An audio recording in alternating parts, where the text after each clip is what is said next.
हर हर महादेव सभी को। आज अपन बात करने वाले हैं मैथ्स लिंक्ड पेपर के बारे में। तो आज में जो भी क्वेश्चंस मैं बताने वाला हूँ आपको, वो जो है 2024 के लिए सबसे इम्पोर्टेंट क्वेश्चन रहने वाले हैं, जो कि आपके एग्ज़ाम शुरू होने वाले हैं उन एग्ज़ाम के लिए। ठीक है। और ये जो है इसी साल के नहीं, हर साल के लिए जो है ये क्वेश्चंस जो है मोस्ट इम्पोर्टेंट रहते हैं। और ये मान चलो कि ये लिंक्ड क्वेश्चन ही है। ठीक है। बहुत ही कम नंबर के अंदर मैं आपको क्वेश्चन बताऊंगा, बट जितने भी क्वेश्चन बताऊंगा वो सारे क्वेश्चन जो है आपके एग्जाम में आएंगे। ये मान के चलो, अगर आपने ये क्वेश्चन सोल्व कर लिए तो ये मान के चलो कि 80/80 जो स्कोर है आप इजीली कर सकते हो, अगर मैं जो बोलूँगा वो मानोगे तो। ठीक है। तो ये वीडियो जो है मैं शॉर्ट में बनाने वाला हूँ थोड़ा। अगर आपको इसका लॉन्ग वीडियो चाहिए तो वो भी मैं ऑलरेडी अपलोड कर चुका हूँ, जो कि मैंने डाला था मैथ्स मास्टर वीडियो। ठीक है। तो वो चैनल पे पड़ा है, आप जाके देख सकते हैं। तो चलिए आज का जो वीडियो वो शुरू करते हैं। तो प्लीज़ पहले वीडियो को लाइक कर दीजिए एंड चैनल को कर लीजिए सब्सक्राइब। इसका सबसे पहले अपन चैप्टर वाइज शुरू करेंगे। तो सबसे पहला था चैप्टर नंबर 1। चैप्टर नंबर 1 का नाम है रियल नंबर्स, और इसके जो एग्जांपल्स है 7, 9 और 10, ये तीनों एग्जांपल्स आप सोल्व कर लीजिए। उसके अलावा एक्सरसाइज 1.2 में से क्वेश्चन नंबर 4, 5, 6, 7, ये 4 क्वेश्चंस कर लीजिए। 1.1 में से कोई भी जो क्वेश्चन है वो इम्पोर्टेंट नहीं है। ठीक है। इसलिए 1.2 और 1.3 के ही क्वेश्चन आपको सोल्व करने हैं, जो मैं बताता हूँ वो वाले। Question number 2 and question number 3 का थर्ड पार्ट आपको सोल्व करना है। ओके। और इनके जो सॉल्यूशंस है उनके वीडियोस भी मैं लेके आऊँगा आने वाले टाइम में चैप्टर वाइज। तो आप चैनल को सब्सक्राइब करके रख सकते हैं, तो चैप्टर वाइज भी अपन सोल्व कर लेंगे इनको। यहाँ पे सिर्फ मैं बता सकता हूँ कि कौन कौन से इंपॉर्टेंट है, बाकी आप नेक्स्ट वीडियो के अंदर सॉल्यूशन के साथ में मिलेंगे। ठीक है। फिर जाते हैं chapter number 2 polynomial. Example number 2 इसका इम्पोर्टेंट है। देखो, एग्जाम्पल को बिल्कुल भी स्किप मत करना। क्वेश्चन भले ही आप स्किप कर देना, बट एग्जाम्पल आप स्किप मत करना। एग्जाम्पल्स क्वेश्चन से ज़्यादा इंपॉर्टेंट होते हैं। एग्जाम्पल काफ़ी बार जो है एज इट इज़ पूछा जाता है, सेम टू सेम जो है पूछा जाता है, कैलकुलेशन से लेके नाम वगैरह जितने भी होते हैं सेम टू सेम पूछे जाते हैं। एग्जाम्पल्स बिल्कुल स्किप मत करना। फिर एक्सरसाइज 2.1 में से क्वेश्चन नंबर 1 सोल्व कर लो सिर्फ। एक्सरसाइज 2.2 में से क्वेश्चन नंबर 1 का third part and question number 4। ठीक है। 1 का थर्ड एंड फोर्थ पार्ट, और क्वेश्चन नंबर 2 का फर्स्ट एंड फिफ्थ पार्ट। ठीक है। Now next page, next chapter है chapter number 3, pair of linear equation in 2 variables. Examples आपको सोल्व करना है 11 एंड 13। उसके बाद में एक्सरसाइज 3.1 में क्वेश्चन नंबर 2, एक्सरसाइज 3.2 में क्वेश्चन नंबर 5 एंड एक्सरसाइज 3.3 में से क्वेश्चन नंबर 2, क्वेश्चन नंबर 3 का फोर्थ पार्ट। ठीक है। ये हो गई अपनी लीनियर इक्वेशन 2 वेरिएबल के अंदर 3.3 तक। अब इसके बाद में 3.5 पर देखो 3.4 इंपॉर्टेंट नहीं है, तो 3.4 को आप कर दीजिए स्किप। ठीक है। फिर 3.5 के अंदर एक्सरसाइज 2 क्वेश्चन नंबर 2 का फर्स्ट और सेकेंड पार्ट, क्वेश्चन नंबर 4 का थर्ड एंड फोर्थ पार्ट। ये जो मैं आपको बता रहा हूँ, बस इनके सॉल्यूशंस आपको एक बार कर लेना है, और इनके जो कॉन्सेप्ट्स हैं उनको थोड़ा डीपली पढ़ लेना है आपको। ठीक है। फिर आते हैं चैप्टर नंबर 4, क्वाड्रेटिक इक्वेशंस। इसका एग्जाम्पल नंबर 15 जो है, सिर्फ एग्जाम्पल नंबर 15 सोल्व कर लीजिए। उसका में एक्सरसाइज 4.1 में से क्वेश्चन नंबर 1 का 7th और 8th पार्ट कर लीजिए। ठीक है। और क्वेश्चन नंबर 2 का फोर्थ पार्ट कर लीजिए। फिर एक्सरसाइज 4.2 में क्वेश्चन नंबर 5 और 6 कर लीजिए। ठीक है। फिर एक्सरसाइज 4.3 का अंदर क्वेश्चन नंबर 3 का सेकंड पार्ट एंड क्वेश्चन 5, 8, 9 और 10। ठीक है। ये 4 क्वेश्चन सोल्व कर लीजिए। फिर एक्सरसाइज 4.4 में क्वेश्चन नंबर 2, सिर्फ क्वेश्चन नंबर 2 सोल्व कर लीजिए।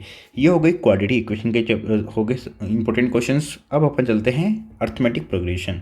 अर्थमेटिक प्रोग्रेशन के अंदर एग्जाम्पल नंबर 6, 9 एंड 16, ये 3 एग्जाम्पल कर लीजिए। इन्हीं 3 एग्जाम्पल्स के अंदर आपकी जो अर्थमेटिक प्रोग्रेशन है वो कंप्लीट हो जाएगी, जिसमें एन का फॉर्मूला भी आ जाएगा, एस एन का फॉर्मूला भी आ जाएगा। ठीक है। तो फिर उसका मैं एक्सरसाइज पे 5.1 के अंदर कोई भी क्वेश्चन जो है वो इम्पोर्टेंट नहीं है। ठीक है। फिर 5.2 के अंदर क्वेश्चन नंबर 6, 11, 12, 13 और 15, 16, 17 और 20, ये 8 क्वेश्चन इसके अंदर हैं। ये 8 के 8 आप कर लीजिए। ठीक है। फिर एक्सरसाइज 5.3 में क्वेश्चन नंबर 9, 10, 11, 15, 16, 17, 18, 19, तो 8 क्वेश्चन इसमें, 8 क्वेश्चन इसके अंदर, तो 8 और 8 हो गए 16। ठीक है। 16 और 6 हो गए, सॉरी 3 हो गए 19। तो ये 19 क्वेश्चंस जो है वो आपको कंप्लीट कर लेने हैं। इन 19 में से कुछ जो क्वेश्चंस है वो एक दूसरे से कनेक्टेड रहेंगे, या फिर ऐसा बोल सकते हैं कि वो जो है सेम क्वेश्चन रहेंगे, बस उनकी लैंग्वेज चेंज रहेगी। तो उनको आप स्किप कर सकते हो, आपको आते होंगे वो, तो ठीक है, क्योंकि आपने एनसीईआरटी सोल्व करी है तो कुछ क्वेश्चन इसमें आते होंगे, तो आपका टाइम जो है वो बच जाएगा।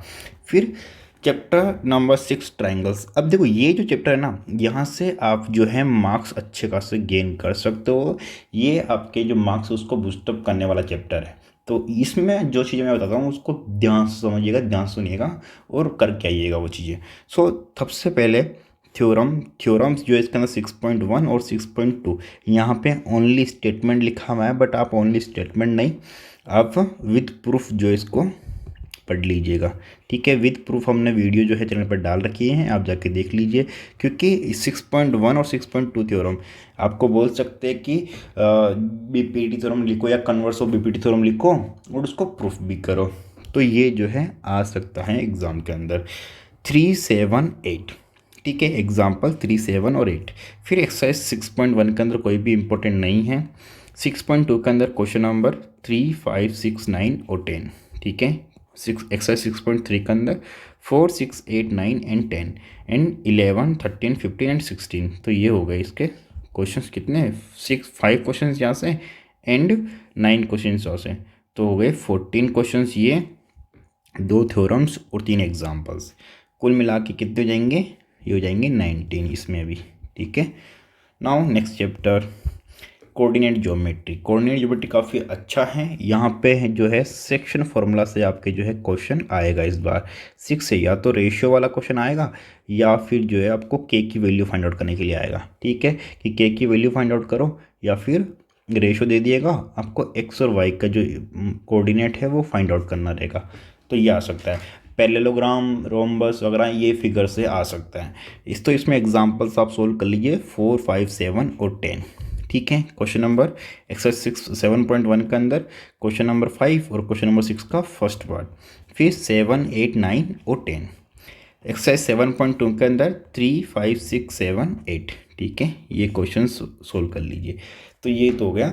बस जो चीज़ मैंने आपको बोली सेक्शन फार्मूला वाला, तो वो जरूर कर लीजिएगा। जो भी इसके फार्मूलाज हैं, फार्मूला जरूर लर्न कर लीजिएगा। 2, 3, 4 फार्मूलाज इसके अंदर है। एक है mid point formula,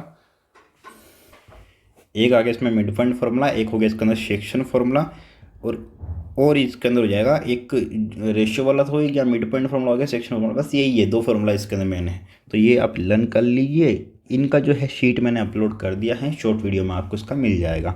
now after that introduction to trigonometry chapter 8। Introduction to trigonometry के अंदर एग्जांपल्स आते हैं 5, 13 एंड 15। ये तीनों एग्जांपल सॉल्व कर लीजिए। उसका मैं एक्सरसाइज 8.1 के अंदर 6, 8, 9, 10, ओके। फिर एक्सरसाइज 8.2 के अंदर क्वेश्चन नंबर 1 का 4th and 5th part and question number 3rd। After that exercise 8.4 के अंदर क्वेश्चन नंबर 5 का 3rd part, 5th part and 6th part, 7th part, 8th part and 9th part, ठीक है। ये सारे पार्ट जो है इंपॉर्टेंट रहेंगे। बाकी मैं आपको रिकमेंड करूँगा अगर आपके पास में समय है तो इसके ऑल पार्ट्स आप सोल्व कर सकते हो, ठीक है, अगर आपके पास में समय हो तो। बाकी ये वाले जो पार्ट्स हैं वो तो आपको बिल्कुल नहीं छोड़ने हैं, okay. Now next application of trigonometry.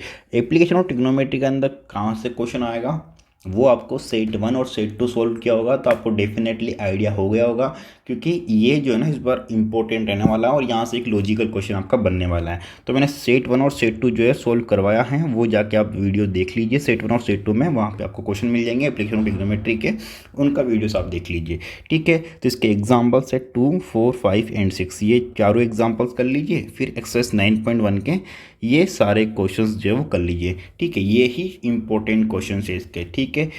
5 और 4 9 इंपॉर्टेंट क्वेश्चन है और 4 एग्जाम्पल्स है। टोटल कितना जाएंगे 13। ये 13 क्वेश्चन अगर आपने सोल्व कर लिए तो ये मान के चलो कि एप्लीकेशन ऑफ ट्रिग्नोमेट्री के अंदर और कुछ भी नहीं बचा, ठीक है। यहाँ पर बस जो डायग्राम है ना, वो डायग्राम ही आपको बना लेना है। डायग्राम बना लिया तो क्वेश्चन सॉल्व हो जाएगा, ख़त्म कहानी। तो आप डायग्राम बनाना सीख लो, प्रैक्टिस उसकी कर लो कि एलिवेशन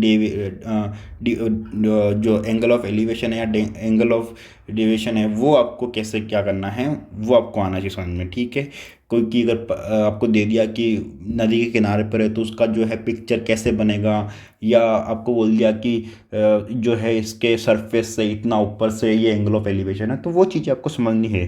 ठीक है, वो समझनी है। तो हमने जो एप्लीकेशन ऑफ ट्रिग्नोमेट्री के जो भी इंपॉर्टेंट क्वेश्चंस आप सोल्व किए हैं वो जाके देख लीजिए, हमें आपको जो है प्ले लिस्ट मिल जाएगी एप्लीकेशन ऑफ ट्रिग्नोमेट्री की।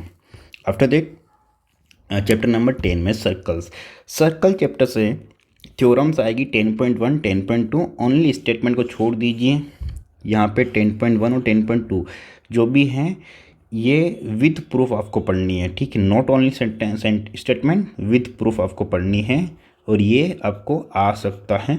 देखो इस बार मैं आपको गारंटी से लिख सकता हूँ कि बोर्ड एग्जाम के अंदर थ्योरम आएगी, चाहे 6 चैप्टर से आए चाहे 10th चैप्टर से आए, थ्योरम्स इस बार आएगी और 4 मार्क्स के में भी आ सकती हैं और 6 मार्क्स के में भी आ सकती हैं। तो थ्योरम्स जो है वो एकदम परफेक्टली आप कर लीजिए, छोड़ना मत। फिर एग्जाम्पल्स 2, 3 और 8, ये 3 एग्जाम्पल्स हो गए। एक्सरसाइज 10.1 के अंदर कुछ भी नहीं है इंपॉर्टेंट। फिर 10.2 के अंदर क्वेश्चन नंबर 4, 5, 8, 9 एंड क्वेश्चंस 10, 11, 13। तो ये हो गए 7 क्वेश्चंस, 3 एग्जाम्पल्स और 2 थ्योरम्स। ठीक है, कुल मिला के कितने हो गए 12। ठीक है, ये हो गए लर्न, ये कर लिया, सर्कल्स खत्म, फुल ऑफ मार्क्स यहाँ पे आप लेके आ सकते हो। After that chapter 12 a related to circle, इसके अंदर फॉर्मूलाज जो है वो इम्पोर्टेंट है। अगर आपने फॉर्मूला याद कर लिए, उसके बाद में सी एस ए क्या होता है, टी एस ए क्या होता है, या सी एस ए और एल एस ए, ठीक है, ये क्या होता है इनको समझ लिया आपने, टी एस ए को समझ लिया आपने, वॉल्यूम क्या होता है। ठीक है, ये सब चीज़ों को अगर आपने समझ लिया ना, इनके बीच में डिफ्रेंशिएट करना आपने समझ लिया ना, तो आप इसको इजीली कर सकते हो। ठीक है, और उसका मैं फॉर्मूलाज लर्न कर लो। जैसे आपने किसी डायग्राम का, जैसे मान लो स्फीयर का आपने सी एस ए के बारे में सुना, तो इस सी एस ए का फॉर्मूला लिख दो स्फीयर का, तो आपको हाफ मार्क्स उसमें फॉर्मूला मिल जाएंगे। फिर जो गिवन चीज़ें हैं, गिवन लिख दो, हाफ मार्क्स और मिल जाएंगे। तो ये जो चैप्टर है ना, ये तो फालतू के मार्क्स देने के लिए आपको बस आपके अंदर दिमाग होना चाहिए, कॉमन सेंस होना चाहिए, आराम से निकाल लोगे इसको। इसका एग्जाम्पल नंबर 3 सॉल्व कर लो।